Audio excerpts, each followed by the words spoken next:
The first word is reassuring, reassure करना, assure करना मतलब आश्वस्त करना, रीअश्योर करना मतलब एकदम बिल्कुल से अच्छे से आश्वस्त कर देना, दोबारा आश्वस्त कर देना, आप समझ सकते हैं ना। कोई परेशान है तो आप उसको रीअश्योर कर रहे हैं, ठीक है, तो आप उसको क्या कर रहे हैं, कंफर्ट कर रहे हैं कि ठीक है चिंता मत करो, सब ठीक हो जाएगा, है ना, that's what. So making someone feel less worried or afraid, making someone feel less worried or afraid is reassure करना किसी को, ठीक है, comfort करना, soothe करना। एंटोनिम क्या होगा, अरे यार ये क्या हो गया, भड़का दे, मतलब भड़काना नहीं लेकिन आप उसको परेशान कर दे रहे हो, वरी कर दे रहे हो, चिंतित कर दे रहे हो, है ना। सो रीअश्योरिंग का वो एंटोनिम हो जाएगा, जैसे अलार्मिंग या फिर worrying. He smiled at me in a reassuring way, है ना। इसका मतलब क्या है, कई बार होता है ना कि किसी का चेहरा देख के आपको ऐसा दिल में हिम्मत सी आ जाती है कि चलो ठीक है, सब ठीक है, कोई दिक्कत नहीं है, कोई टेंशन नहीं है ना। या कोई मुस्कुरा दे आपको देख के, है ना, मतलब हर किसी की मुस्कुराहट से ऐसा नहीं हो सकता, बट कोई ऐसा जिससे हमेशा आपको एनकरेजमेंट मिले, पॉजिटिविटी मिले, ऐसा पर्सन देख के आपको स्माइल भी कर देता है तो आपको ऐसा लगता है कि चलो सब ठीक है, या जो भी है हम हैंडल कर लेंगे, है ना, एक हिम्मत सी आ जाती है, right. So he smiled at me in a reassuring way. Coming to the next one, imperative. imperative, अब always remember imperative IV ending word, ये एक adjective होता है लेकिन sometimes it can be a noun as well, ठीक है, sometimes, most of the times it could be an adjective, ठीक है। देखो हम कहते हैं ना possessive, राइट, सो IV एंडिंग वर्ड है imperative, एब्सोल्युटली नेसेसरी और वेरी इंपॉर्टेंट। imperative का मतलब होता है कोई चीज जो बहुत ही ज्यादा जरूरी हो, ठीक है। So IV ending word, remember all the words, active, passive, aggressive, possessive, ठीक है, IV ending words adjectives होते हैं, ठीक है। Now imperative very important, imperative का मीनिंग क्या है, very important, absolutely necessary और very important, essential, crucial, crucial ये वर्ड आपके प्रीवियस ईयर में आ चुका है, imperative, ठीक है। ऑप्शनल या अननेसेसरी, अगर कोई चीज बहुत ज्यादा जरूरी है तो आप उसको ऑप्शन में नहीं रख सकते हो, है ना। सो उसका एंटोनिम क्या होगा, उसका एंटोनिम होगा ऑप्शनल, ठीक है, ऑप्शनल या फिर कोई चीज जो जरूरी नहीं है, अननेसेसरी है। सेंटेंस देखिए, it was imperative that he act as naturally as possible, it is imperative that he act as naturally as possible, मतलब ये बहुत जरूरी है कि वो जितना नेचुरल हो सके उतना नेचुरल रहे, ठीक है। The next one, sustainable. ABLE ending word again is an adjective. Again is an adjective. Capable of being maintained over the long term without harming the environment. Sustainable वो चीज होता है जो बिना कोई नुकसान पहुंचाए लंबे समय तक चल सके, है ना। इसीलिए हम बात करते हैं सस्टेनेबल डेवलपमेंट की, यानी कि ऐसा विकास जो पर्यावरण में कोई भी हानि या नुकसान पहुंचाए बिना लंबे समय तक उस विकास को हम कैरी फॉरवर्ड कर सके, आगे बढ़ा सके। सो sustainable, sustainable, capable of being maintained over the long term without harming the environment, ठीक है। सो सिनोनिम्स देखेंगे, रिन्यूएबल या फिर इको फ्रेंडली। एंटोनिम क्या होगा, अनसस्टेनेबल या फिर harmful.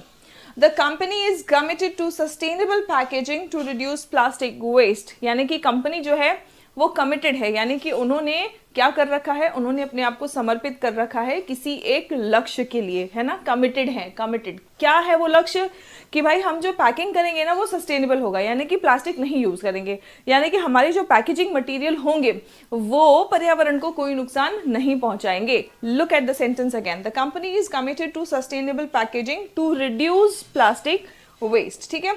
The next one, sure.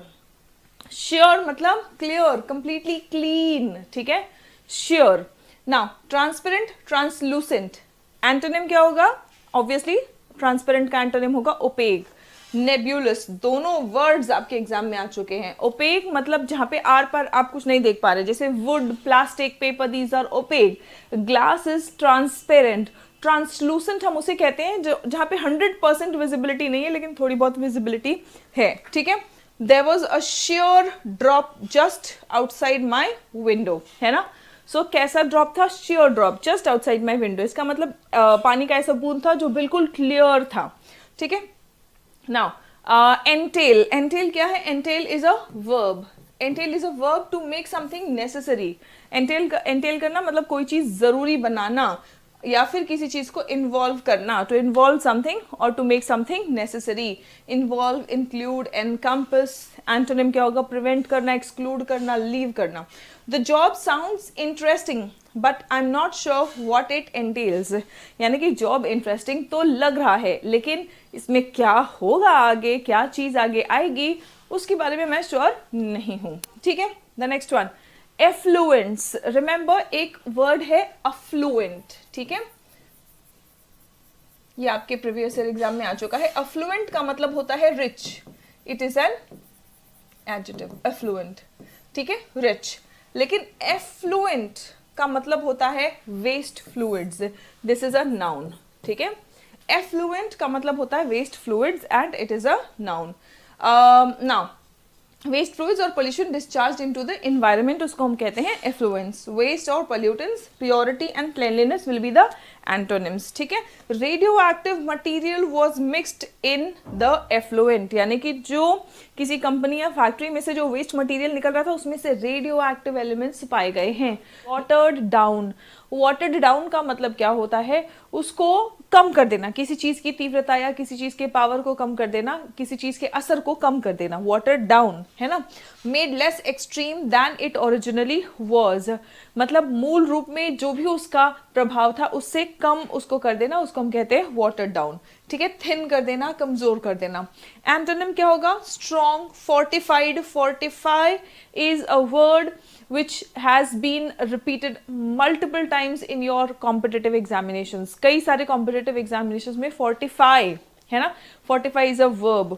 आपने देखा होगा fortified, जो भी मान लीजिए आटे की बात हम करते हैं ना, fortified आटा, so आटा fortified है मतलब और स्ट्रॉन्ग बनाया गया है, उसमें जो भी न्यूट्रिशन है उसमें और न्यूट्रिशन ऐड किया गया है तो वो और स्ट्रॉन्ग बनाया गया है ना। सो fortified, enriched, right? He watered down that unfavorable report with feeble, I can read that word, है ना। So feeble का मतलब होता है कमजोर। मान लीजिए कि कोई अनफेवरेबल रिपोर्ट है ना, कोई अनफेवरेबल रिपोर्ट है जिसमें फीबल एविडेंस है, तो क्या किया उसने कि उस रिपोर्ट को उसने क्या किया? वाटर डाउन कर दिया, मतलब जो भी उसका असर था उसके असर को कम कर देना, ठीक है। Coming to the next word, condemn. Condemn is a verb which means किसी चीज पर अपनी आपत्ति जताना, बहुत ही कड़े रूप से आपत्ति जताना। कंडेम करना, to express strong disapproval of something, आप बता रहे हैं कि कोई चीज आपको नहीं पसंद है, बेसिकली आप क्रिटिसाइज कर रहे हैं, डिनाउंस कर रहे हैं, क्रिटिसाइज कर रहे हैं, डिनाउंस कर रहे हैं, आलोचना कर रहे हैं, ठीक है। नाउ एंटोनिम क्या होगा? प्रेज करना, एंडोर्स करना। एंडोर्स करना मतलब सपोर्ट करना, आप बोल रहे हैं कि हाँ ये सही है ना, तो आपने क्या किया? उसे सपोर्ट किया है। The UNSC condemned the Pahalgam attack in the strongest terms। UNSC ने क्या किया? स्ट्रॉन्गेस्ट टर्म्स में पहलगाम अटैक को कंडेम किया, मतलब पहलगाम अटैक की आलोचना की। The next one, inadequate, ATE ending words वैसे तो वर्ब होते हैं लेकिन कभी कभी ये एडजेक्टिव्स हो सकते हैं, जैसे कि इस केस में है, ठीक है। नॉट इनफ और नॉट गुड इनफ। inadequate कोई चीज जो पर्याप्त नहीं है, inadequate है, insufficient है, lacking है। एंटोनिम्स क्या होगा? जो पर्याप्त है, adequate या sufficient। These supplies are inadequate to meet our needs। कहा जा रहा है कि ये जो सप्लाई हमें मिली है ये हमारी जरूरतें पूरी करने के लिए पर्याप्त नहीं है, inadequate है, पर्याप्त नहीं है, inadequate है। मैनिफेस्टेशन, मैनिफेस्ट करना मतलब सच्चाई में बदलना, अ विजिबल और क्लियर साइन ऑफ समथिंग, ठीक है, सच्चाई में बदलना या सामने आना। तो अगर कोई चीज विजिबल है तभी सामने आएगी, क्लियर साइन है किसी चीज का, ठीक है। सो डिस्प्ले या फिर एक्सप्रेशन इसके सिनोनिम्स हो जाएंगे। एंटोनिम क्या होगा? कंसीलमेंट या फिर सप्रेशन, कंसीलमेंट या फिर suppression.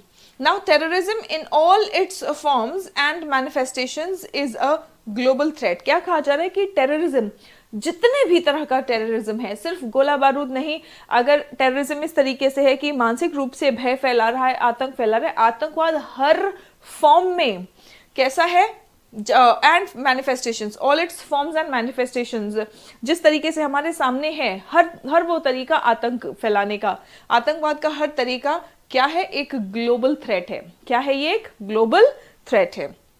Coming to the next one, designate. देखिए एटी एंडिंग वर्ड, यहाँ पे डेजिग्नेट क्या है, एक वर्ब है। टू ऑफिशियली नेम और लेबल समथिंग और समवन। ऑफिशियली अगर आप किसी चीज का नाम रख रहे हैं या बता रहे हैं कि नहीं ये चीज ऐसा है, तो आप क्या कर रहे हैं, आप डेजिग्नेट कर रहे हैं, है ना, आप अपॉइंट कर रहे हैं, आप असाइन कर रहे हैं। एंटोनिम्स क्या होंगे, एंटोनिम्स होंगे डिसमिस, ठीक है, डिसमिस करना या फिर इग्नोर करना, डिसमिस करना या फिर इग्नोर करना। India seeks to designate the TRF as a terrorist group at the UN.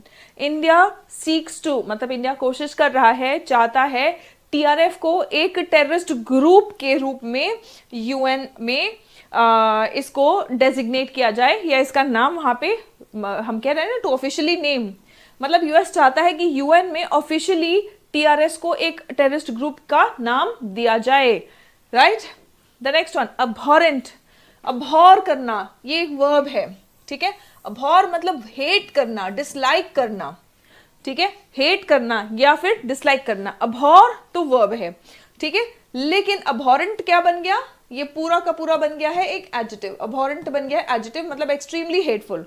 अबहॉर मतलब नफरत करना, अबहॉरेंट मतलब नफरत भरा, एक्सट्रीमली हेटफुल और डिस्गस्टिंग। कोई चीज जो बहुत बेकार हो, जिसको देख के घृणा आए या नफरत आए, उसको अबहॉरेंट कहेंगे, ठीक है। जैसे आपको बोलने का मन करे अब और नहीं, ये इतना बेकार था, इतना गंदा था, अब और नहीं, अबहॉरेंट, क्योंकि ये अबहॉरेंट है ना।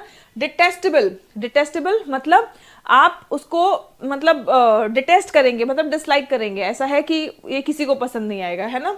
रिपल्सिव। एंटोनिम्स क्या होंगे, एंटोनिम्स होंगे एडमिरेबल या फिर एक्सेप्टेबल, प्रशंसनीय या फिर स्वीकार्य। एक्सेप्टेबल इज स्वीकार्य, कोई चीज अच्छी होगी तभी किसी को स्वीकार्य होगी, है ना।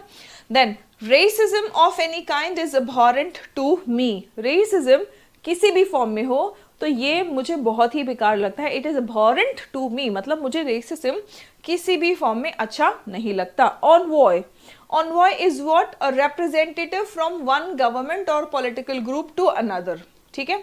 मान लीजिए आपकी एक पार्टी है, मेरी एक पार्टी है, मेरी पार्टी से अगर कोई पर्सन आपकी पार्टी में जाता है हमारा प्रतिनिधित्व करने के लिए, तो वो हमारा ऑनवॉय होगा, वो हमारा क्या होगा, ऑनवॉय होगा।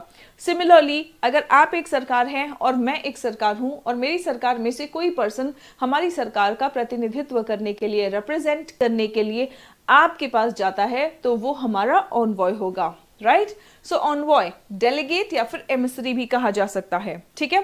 सेल्फ, इंडिविजुअल या फिर इंडिपेंडेंट। रिप्रेजेंटेटिव मतलब किसी का प्रतिनिधित्व कर रहा है, राइट। सो अगर खुद अकेला आएगा जो अपने आप को रिप्रेजेंट करेगा, तो वो सेल्फ होगा, इंडिविजुअल होगा, इंडिपेंडेंट होगा। The envoy bore back to us this good news, मतलब जो ऑनवॉय, जो दूत हमारा गया था, वो एक गुड न्यूज लेके आया, ठीक है। रिवाइव करना, what do we mean by revive, it is a verb. Revive मतलब पुनर्जीवित कर देना या पुनर्एक्टिव कर देना, ठीक है। रिन्यू करना, रिस्टोर करना। एंटोनिम्स क्या होगा, रिन्यू नहीं किया तो क्या किया, त्याग दिया, खत्म कर दिया, रोक दिया, अबैंडन या फिर हॉल्ट।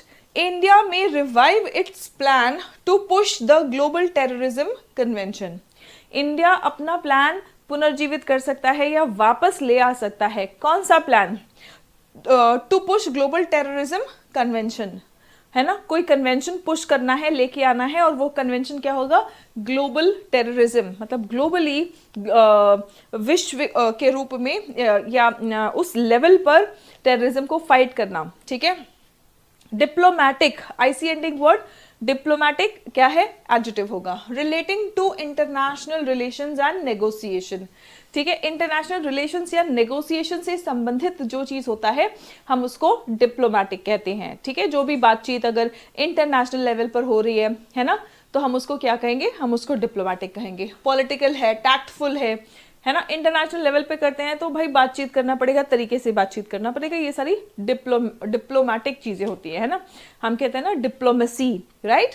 सो अग्रेसिव, एंटोनिम्स क्या होगा, अग्रेसिव या फिर हॉस्टाइल। भाई बातचीत तो प्यार से आराम से इंटरनेशनल लेवल पे कर रहे हो तो तरीके से करना पड़ेगा, जो तरीका नहीं है वो क्या है, हॉस्टाइल, दुश्मनों जैसा व्यवहार करना या फिर अग्रेसिव, ठीक है। सो यू कैन अंडरस्टैंड कि अग्रेसिव होना is not a very good yes, it is actually good in some time, at some times, but after diplomacy fails. Diplomacy यानी कि बातचीत अगर फेल होता है, उसके बाद अगर आप अग्रेसिव होते हैं तो फिर भी समझ में आता है, लेकिन सबसे पहला हमारा तरीका क्या होना चाहिए? डिप्लोमेसी, बातचीत, ठीक है। Now the two countries have had no diplomatic relations, ठीक है, सिंस, यानी तब से दोनों देशों में कोई भी डिप्लोमेटिक रिलेशंस मतलब बातचीत वाला कोई बात ही नहीं है, ठीक है। Extradition, ION ending word, it is a noun. Extradition, it is a noun. The legal process of transferring a criminal from one country to another, ठीक है। जो कानूनी तौर है, तरीका है, या जो कानूनी प्रोसेस है किसी एक क्रिमिनल को, क्राइम करने वाले को, अपराधी को एक देश से दूसरे देश में भेजने का, उसे कहा जाता है एक्स्ट्रा, ठीक है। डिपोर्टेशन भी कहा जाता है, सरेंडर भी कहा जाता है। एंटोनिम्स क्या होंगे? हार्बर करना मतलब पनाह देना, शेल्टर करना, ठीक है। His attorneys are fighting extradition to Texas, उसकी जो अटॉर्नीज है वो एक्स्ट्राडिशन फाइट कर रहे हैं। पैंग्स, ठीक है। पैंग्स क्या होता है? Sudden sharp feeling, specially painful, specially of painful emotion, है ना। जो दुख देने वाली कोई फीलिंग है, कोई इमोशन है ना, वो अचानक से बहुत स्ट्रांगली जब आपको फील होता है तो हम उसको कहते हैं पैंग्स। हम उसको क्या कहते हैं? पैंग्स। पेन्स, एक्स, टिंगल्स या फिर ट्विंजेस।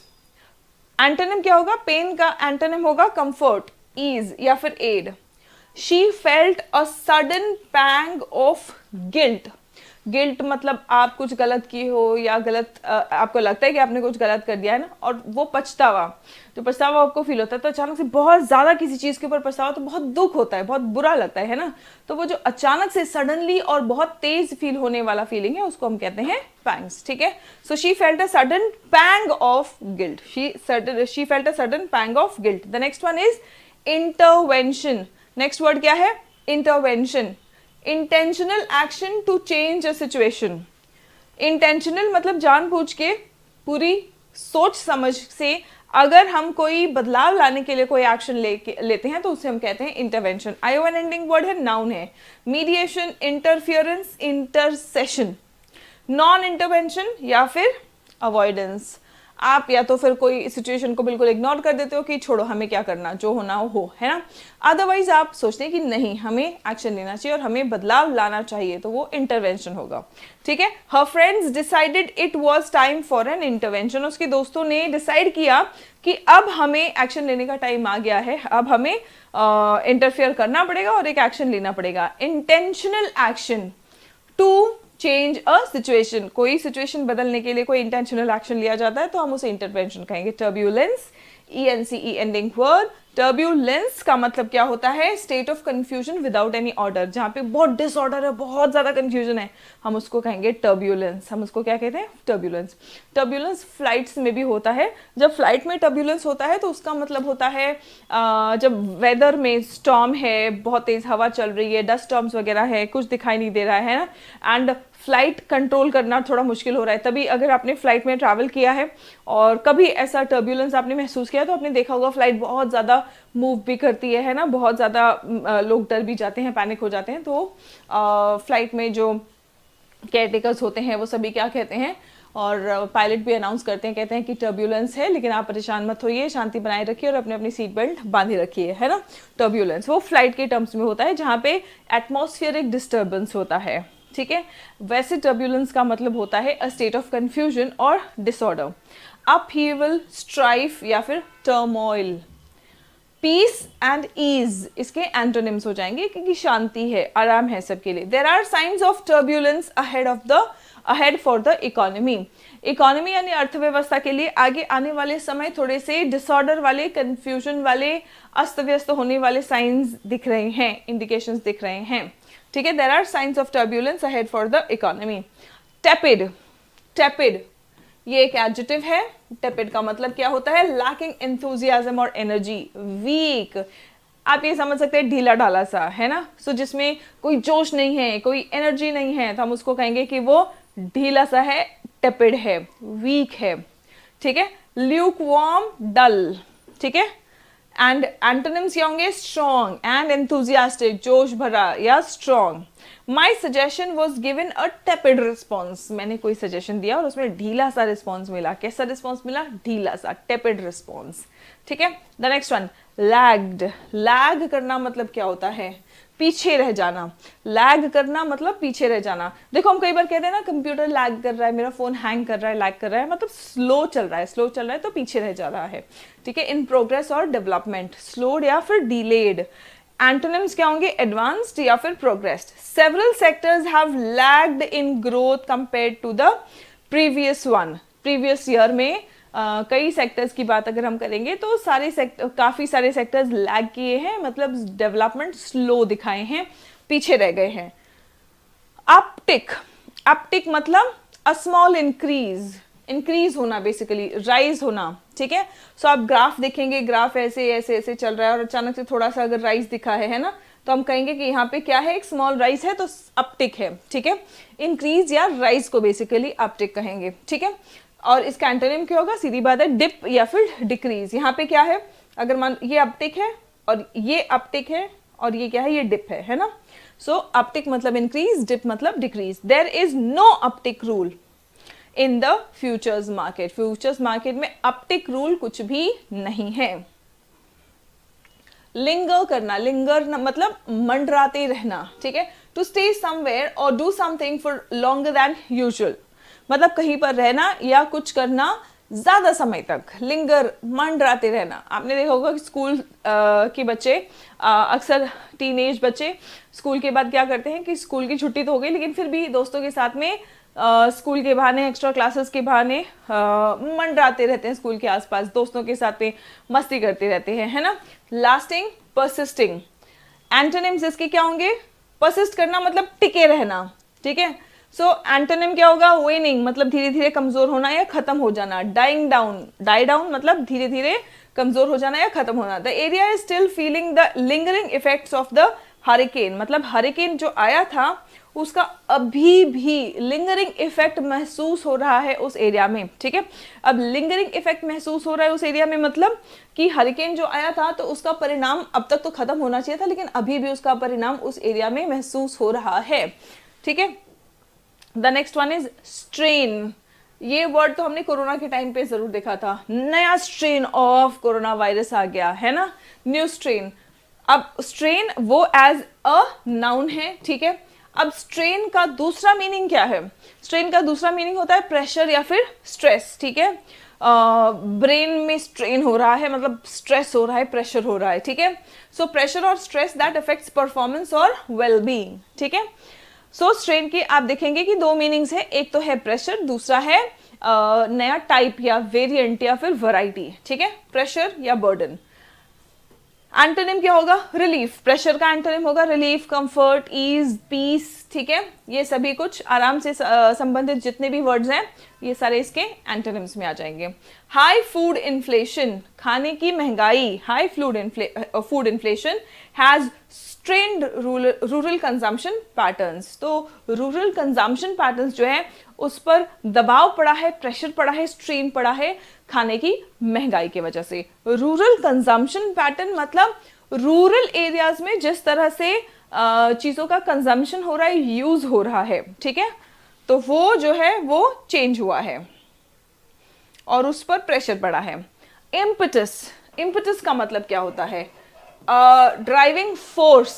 इम्पटस मतलब आप ये समझ सकते हैं कि एक एनकरेजमेंट, एक प्रोत्साहन। ठीक है, ड्राइविंग फोर्स और स्टिम्युलेशन फॉर एक्टिविटी और progress. Motivation, motivation is a very common word, तो आप समझ सकते हैं इम्पटस, मोटिवेशन, बूस्ट। ठीक है, इसका एंटोनिम क्या होगा? मोटिवेशन आपको कुछ काम करने में मदद करता है ना। सो जो काम करने में रुकावट लाए वो उसका एंटोनिम हो जाएगा, और वो क्या होगा? हिंड्रेंस या फिर डेटरेंट। डेटरेंट मतलब डर से किसी चीज को रोकना, दैट इज डेटरेंट। ठीक है, his discoveries have given impetus to further research. उसने जो भी डिस्कवरीज की है उससे आगे और रिसर्च करने को इम्पटस मिला है। इम्पटस मिला है मतलब मोटिवेशन मिला है। उसने जो भी डिस्कवरी की है उससे और रिसर्च के लिए मोटिवेशन मिला है। ठीक है, फोर्टिफाई करना। फोर्टिफाई इज अ वर्ब, हमने ये प्रीवियस एडिटोरियल में देखा है। मजबूत करना, स्ट्रेंथन करना, सपोर्ट करना, स्ट्रेंथन करना, रीइंफोर्स करना, ठीक है। रीइंफोर्स करना मतलब मजबूत करना। रीइंफोर्समेंट आपने वर्ड सुना होगा, ठीक है। रीइंफोर्समेंट किसे कहा जाता है? जब सेना लड़ाई कर रही होती है ना और सैनिक घायल हो जाते हैं, शहीद हो जाते हैं, उनकी स्ट्रेंथ जब कम होती है तो वो फोन करते हैं बेस पे और बोलते हैं हमें रीइंफोर्समेंट चाहिए, है ना। पुलिस फोर्सेस भी बोलते हैं हमें रीइंफोर्समेंट चाहिए, मतलब और फोर्स चाहिए, है ना, और ताकत चाहिए, और ताकत आएगी तो वो स्ट्रांग हो जाएंगे, रीइंफोर्स हो जाएंगे, ठीक है। इसका एंटोनिम क्या होगा? वीकन या फिर impair. The militants were able to regroup and fortify there, यहाँ पे हमें वर्ड नहीं समझ में आ रहा है, फोर्टिफाई करना, ठीक है, बस इतना हम समझ लेते। The militants were able to regroup and fortify, मतलब मिलिटेंट्स जो है वो क्या कर पा रहे थे? वो रीग्रुप कर पा रहे थे, यानी कि मिलिटेंट्स आपस में अलग अलग गुट बना लिए और वो अपने आप को एक दूसरे को स्ट्रेंथन कर रहे थे, स्ट्रांग बना रहे थे, ठीक है। Students, we have our batches on our application Seren Pathshala. Seren Pathshala application Google Play Store पर अवेलेबल है। अगर आप इंग्लिश सीखना चाहते हैं किसी भी सरकारी एग्जाम के लिए, किसी भी गवर्नमेंट एग्जाम के लिए, तो आपके लिए बैच है कंप्लीट इंग्लिश फाउंडेशन बैच, जहाँ पे 200+ आवर्स का कंटेंट है, ठीक है। आप अपने नीड के अकॉर्डिंग 3 मंथ, 6 मंथ्स या 12 मंथ्स प्लान ले सकते हैं। हर प्लान पे डिस्काउंट है, लेकिन इस डिस्काउंट के अलावा और एडिशनल डिस्काउंट आपको मिल जाएगा अगर आप ये कोड न्यू यूज करते हैं। एडिशनल 10% डिस्काउंट मिल जाएगा। 200+ आवर्स का कंटेंट है यहाँ पे। 200+ आवर्स का कंटेंट मतलब यहाँ पे ग्रामर, प्रीवियस ईयर्स के साथ practice, vocabulary, cloze test, parajumbles, comprehension, सभी के डेडिकेटेड सेशंस है और आपकी अच्छे तरीके से इस बैच में प्रैक्टिस हो जाएगी, ठीक है। अब आ जाता है आपका, अगर आप कम्युनिकेशन स्किल्स इंप्रूव करना चाहते हैं तो आपके लिए बैच है spoken English zoom express batch. Spoken English zoom express batch मतलब यहाँ पे कुछ लाइव सेशंस होंगे और लाइव सेशंस के साथ साथ कुछ सेशंस आपके जूम पर कंडक्ट किए जाएंगे, जहां पर आप अपने ही जैसे स्टूडेंट्स के साथ में, अपने ही जैसे इंग्लिश बोलना सीखने वाले फ्रेंड्स के साथ में प्रैक्टिस करेंगे। कुछ एक्टिविटीज हम करवाएंगे जहां पे आपका कॉन्फिडेंस बिल्ड होगा सबके सामने बोलकर, ठीक है।